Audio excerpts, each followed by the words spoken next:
সাবেক প্রধানমন্ত্রী Sheikh Hasina heart attack করেছেন। আজ বৃহস্পতিবার ভারতের বেসরকারি টেলিভিশন চ্যানেল দ্য হিন্দু নিশ্চিত করেছে এই তথ্যটি। তথ্য যাচাইকারী প্রতিষ্ঠান রিউমোর বাংলাদেশ জানিয়েছে, সাবেক প্রধানমন্ত্রী শেখ হাসিনা হার্ট অ্যাটাক করেছেন। ঘটনাটি নিশ্চিত করেছেন তারা।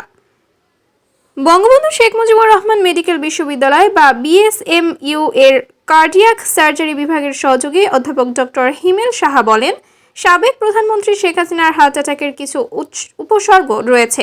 তিনি আরও বলেন, সময় মতো চিকিৎসা নিতেন শেখ হাসিনা, তাই গুরুত্বপূর্ণ বলে মনে হতো না। ডাক্তার আলো বলেন, হার্ট অ্যাটাক হওয়ার জন্য আগে থেকেই অসুস্থ থাকাটা জরুরি নয়, বরং আপাত দৃষ্টিতে সুস্থ মানুষের হার্ট অ্যাটাক হতে পারে।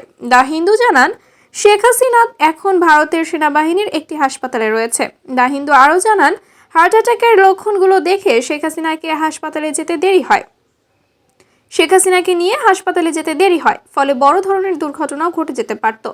ভারতের হার্ট ফাউন্ডেশনের তথ্য অনুযায়ী ব্যক্তিভেদে হার্ট অ্যাটাকের উপসর্গ ভিন্ন হয়। শেখ হাসিনার ক্ষেত্রে হার্ট অ্যাটাকের ক্লাসিক বা চিরাচরিত যে উপসর্গ অর্থাৎ বুকে ব্যথা, সেটি ছিল না। হাসিনার ক্ষেত্রে মাত্র একটি উপসর্গ থাকতে পারে, আবার অনেকের ক্ষেত্রে একাধিক উপসর্গও থাকে। সংস্থাটির তথ্য বলছে, হাসিনার সময় হার্ট অ্যাটাকের কোনো সতর্কতামূলক উপসর্গ থাকে নাই।